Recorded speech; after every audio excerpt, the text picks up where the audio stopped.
for the under 17 and will potentially be at the World Cup much later, the Dominican Republic in November, led by the manager. They're pulsing in today, Bankole Oluwokere.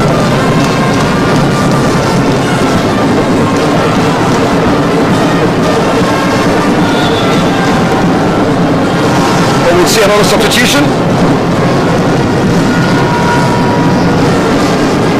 Well, Coach Bankole wants something different.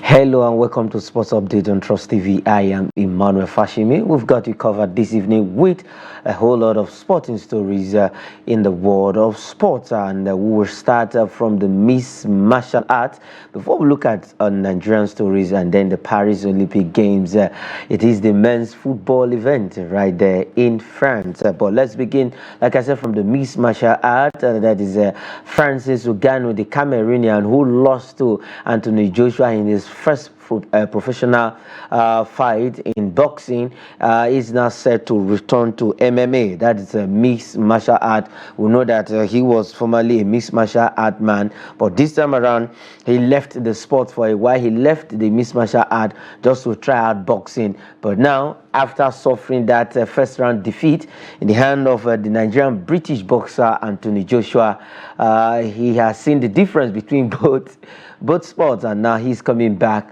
to the mixed martial art game. So, it is, they say there is two sides to a coin, and he have tested both sides, and right now I believe he has seen it that yes, he is going to he does not actually fit in boxing, but rather he wants to continue with where he has his strength, where he knows how to do it best. That is the mixed martial art, UFC, and that is why he's making a comeback to the mixed martial art. All right, I have Friday Joshua joining me this evening on the program. Friday Joshua, welcome to Sports Update on Trust TV this evening, and I know it's very calm and cool in your end.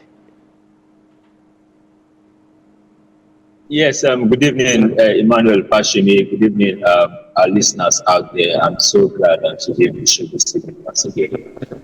Okay, it's a good one for our viewers at home. Now, talking about Francis Ngannou coming back to the mixed martial art after trying out boxing.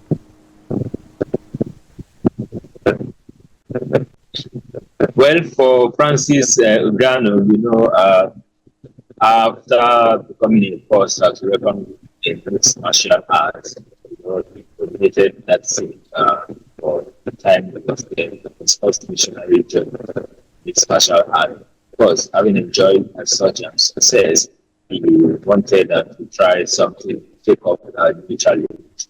And of course, it didn't go the way he actually wanted. Coming up against Anthony Joshua was actually a defeat for that. If you ask me, yeah, you may be a good mixed martial artist, but not a good boxer, because Anthony Joshua, he has been there over years, and of course, experience will come to bear. And for Joshua, who is trying to rebuild his lost glory again, of course, they expect him to take Francis Ngannou for granted, and that is why you saw that Joshua against Francis Ngannou. But for Ngannou to go back to the mixed martial arts, I think he has actually counted his losses and moving forward, and that is going back to mixed martial arts where he will dominate and of course maintain his glory.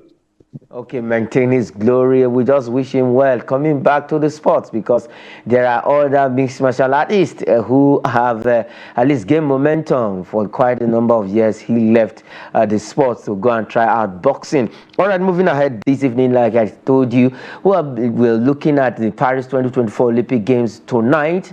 The D Tigress of Nigeria will take on Japan in their last friendly game. That's a warm-up game to the commencement of the Paris Olympic Games. That the opening ceremony is bid for Friday, but the men's football event is already on, and some games were played this afternoon. We'll get to that, and we'll also the women's football we kick off tomorrow with our own Super Falcons. We'll get to that, but for the D Tigress, they will be playing their last warm-up game tonight against the Japanese lady in France. Yes, for the D Tigress of Nigeria, having played 2 friendlies ahead of the Paris 2024 Olympics, and this is going to be their 3rd one, and they've not been able to win any of them. For me, I won't count that as what they can do when the competition starts proper.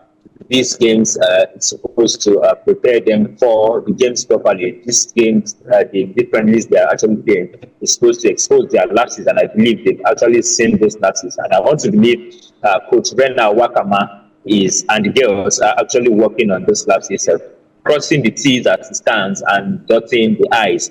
And even if they go ahead to lose against Japan, for me, it's still not going to hold water, because when the competition starts proper, then business has actually started. But that will be depending on how much they want to learn from all their mistakes during this pre-friendlies. Now, going up against Japan this evening, I expect a better output as against what we saw against Germany and Serbia.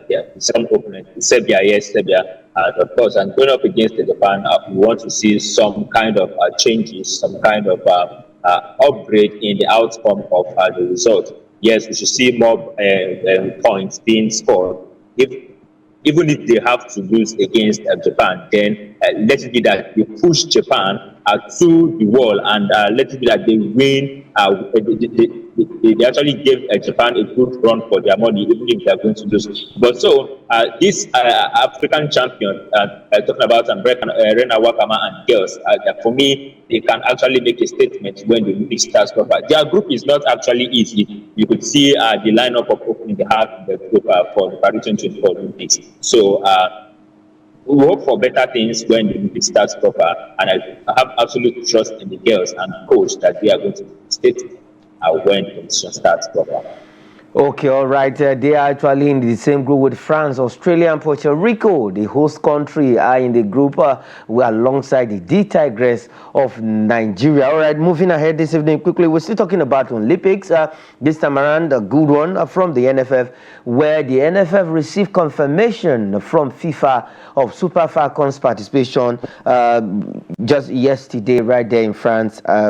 The NFF president was on ground to actually receive that confirmation from the FIFA president, that is Gerard Infantino, in France, confirming Super Falcons participation at the games. And tomorrow, the Super Falcons will kick off their own campaign against the Brazilian ladies. But the NFF has actually received that confirmation. For the Super Falcons of Nigeria, talking about this confirmation they've actually received from FIFA, I begin to ask myself, what are the modalities of qualifying for the women's football tournament of the Paris 2024? Has it changed? Why are we getting this kind of news? But good enough that Alhaji Ibrahim Musa Gusso was on ground to actually ensure that everything go as planned. Because it's not going to be good news for us to hear at the time minute that the Super Falcons of Nigeria are participating in the women's football tournament. So, and that is that. Now, looking at the competition proper, where we are going to play against Brazil, Canada, and Spain. A tough group for Super Falcons of Nigeria. But having seen what they've done at the Women's World Cup in Australia and New Zealand, there's a glimpse of hope that we can actually repeat the same feat. Now, we all know that for the Olympics, for the women's football event, it is the same superstars you see in the regular senior women's championship that you see in the women's football event, as against what we have in the men's football event. So that means that you are going to match up with. Okay, we are going to match up with whatever we come up tomorrow. The Super Falcons against the Brazilian ladies. That game will be coming up tomorrow. Like I said, the men's football has already kicked off today with some games played earlier on. And we will look at the the games that were played tonight, and as we speak, some of the games will be, as we speak right now, some of the games are back to kick off and some of them are ongoing. But we have games for tonight. The host country will also be in action tonight. All right, let's move away from that. Still on the stories coming in from Olympics, and then this time we'll still deal with FIFA, where two Nigerian clubs definitely will get the largesse from FIFA for their own development. Abia Angels and Rivers Angels will be part of these particular largesse coming in from FIFA, at least to boost to boost their team.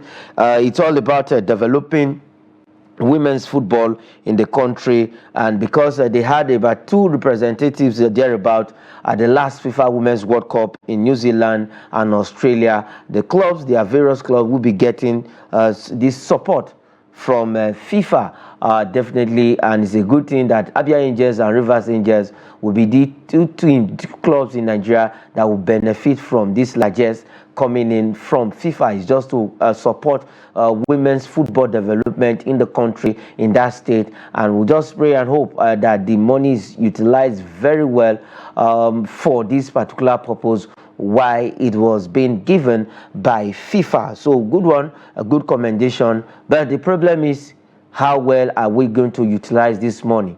Are they going to use it for the purpose why it was being given? We have to just look at it. Okay, Friday Joshua, for FIFA, this money has been received. So 2 clubs to benefit from this because they had players that joined the Super Falcons for the FIFA Women's World Cup in New Zealand and Australia. Yes, we know that in line with the movement to develop women's football across the world, FIFA is doing a lot, and the NFF has actually aligned themselves with that development. And recently they actually told all the 20 NPFL teams to have female teams, and that is the standard.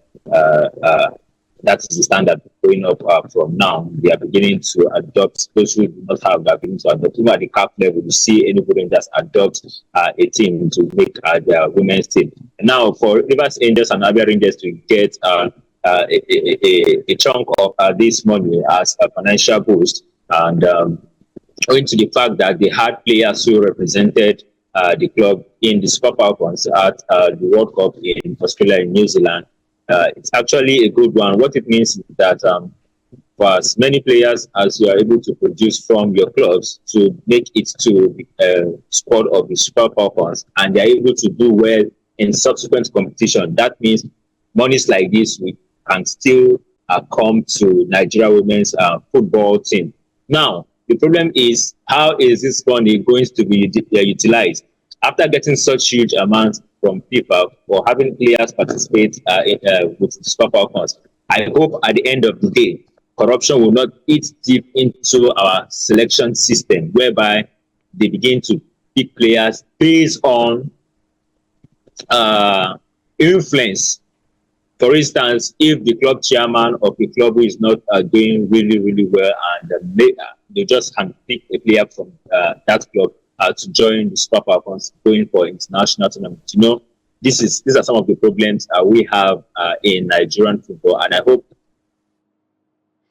Okay, well, and we hope that this kind of situation will not continue, where some persons actually will want to show that they are bigger than the club and they want to get the chunk part of that money instead of it using it for the purpose why it was given. All right, let's move away from that story and come back home and talk MPFL, Nigerian Premier Football League. The 2024-2025 season is fast approaching. August 31st has been set as the kickoff date for the league, but this time around teams are finding their feet, buying players, doing some renovation in their stadium. But a particular team this time around is moving away from Nasarawa to Bauchi. That is Lobby Stars adopts Bauchi as their home ground.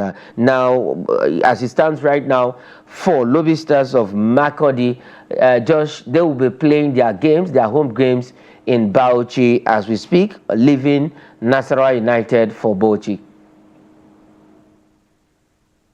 And for Lobby Stars, at some point, we all thought they would be returning to the Aparaku Stadium. And unfortunately for them, they will not be going back home. After playing in Latvia the previous season, now they'll be going to Bauchi.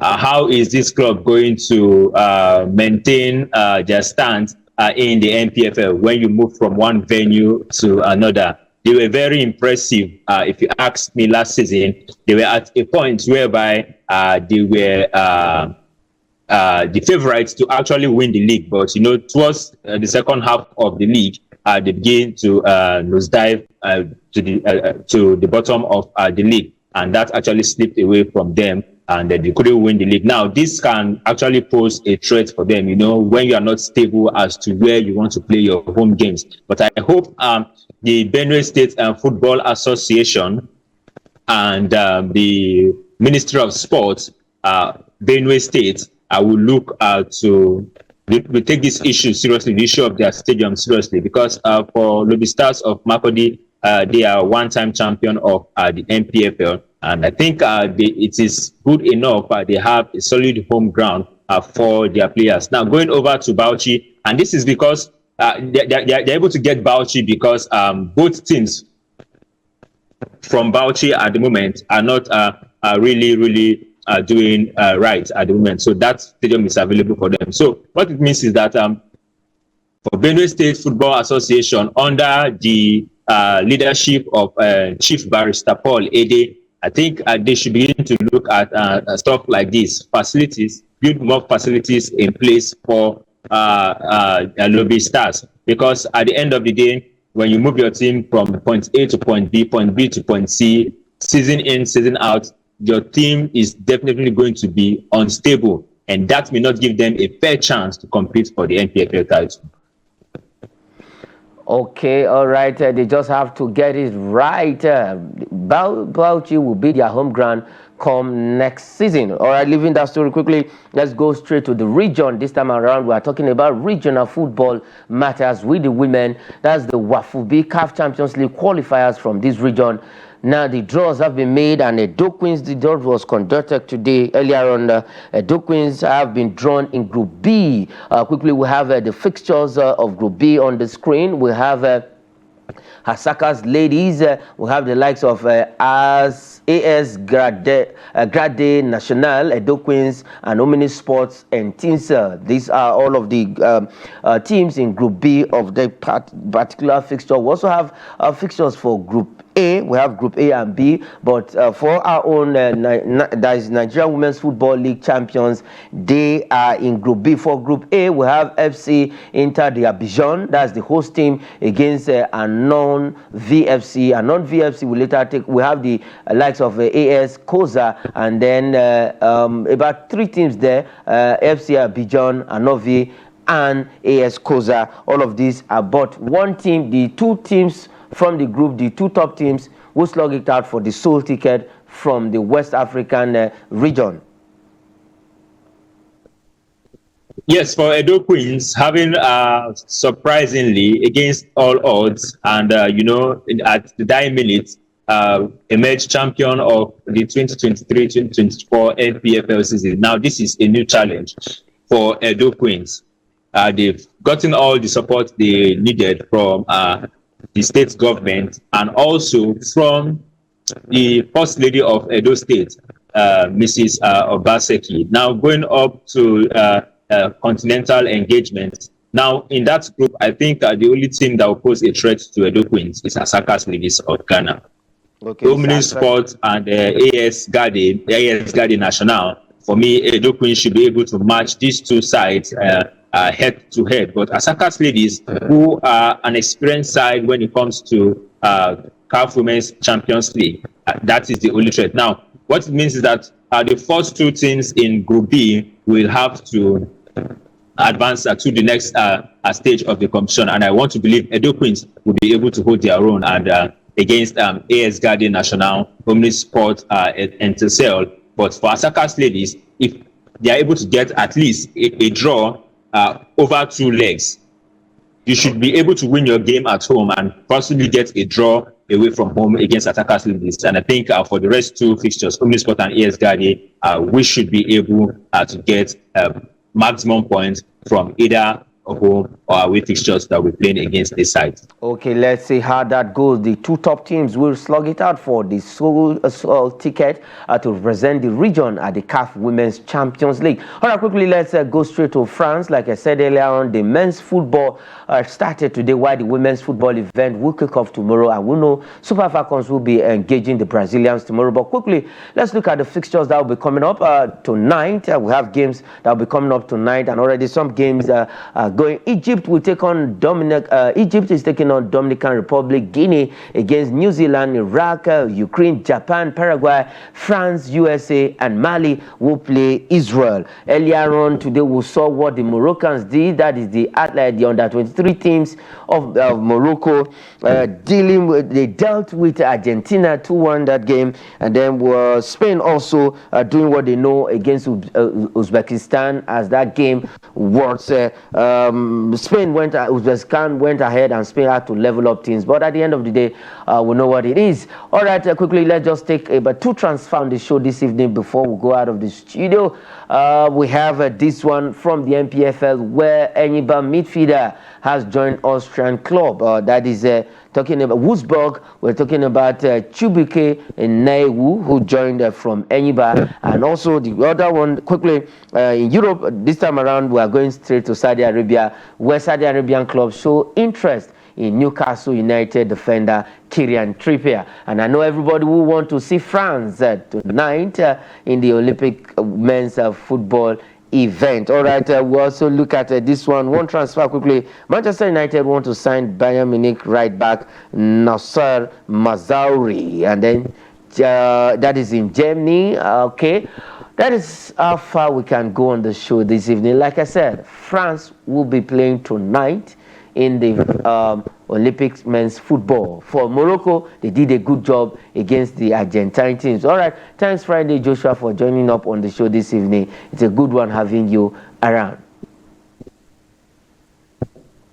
Always my pleasure. All right, that is it on the program. I am Emmanuel Fashimin. Say thanks for watching.